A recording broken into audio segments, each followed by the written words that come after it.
টলিপাড়ার জনপ্রিয় অভিনেত্রী সুরঙ্গনা বন্দ্যোপাধ্যায় এবং অভিনেতা ঋদ্ধি সেনের সম্পর্কের কথা প্রায় সকলেরই জানা।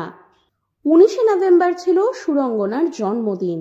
জন্মদিনে হবু শাশুড়ি রেশমি সেন অর্থাৎ ঋদ্ধির মা মিষ্টি বার্তা শেয়ার করে ভালোবাসায় ভরিয়ে দেন সুরঙ্গনাকে।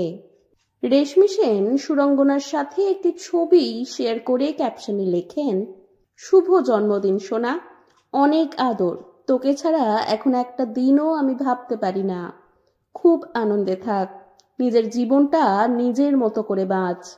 অন্যদিকে ঋদ্ধিও নিজের ইনস্টাগ্রামে সুরঙ্গনার জন্য একটি দীর্ঘ আবেগঘন বার্তা লিখেছেন।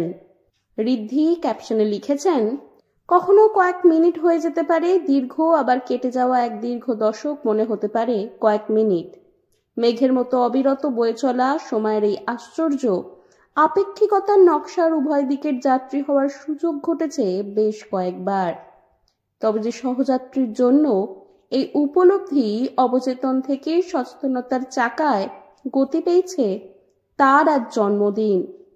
আইনস্টাইনের কঠিন রিলেটিভিটির তত্ত্ব সহজে বুঝে গেলাম ভালোবাসার ঠেলায়। কে জানতো যে এক অনির্দিষ্ট ভবিষ্যতের রাস্তায় সত্যয়ারিতে আমাদের নির্দিষ্ট আসন দুটো পড়বে পাশাপাশি, তাও আবার এমন এক পরিবহন ব্যবস্থায় যা চলমান সময়কে ছেনি হাতুড় দিয়ে খোদাই করার শিল্পকলা শেখায় বিশ্বজুড়ে। The art of time sculpting.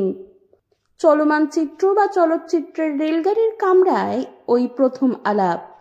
তারপর থেকেই মেঘ, জীবন, ভালোবাসা বা সিনেমার মতোই পরিচয় পর্বের গতি কখনো ছুটেছে 24 ফ্রেম পার সেকেন্ড, কখনো আচমকা জাম্প কাট, কখনো স্লো মোশন, কখনো আবার এক স্টেশন থেকে অন্য স্টেশনের যাওয়ার মাঝে ক্ষণিকের বিরতি, স্তব্ধতা।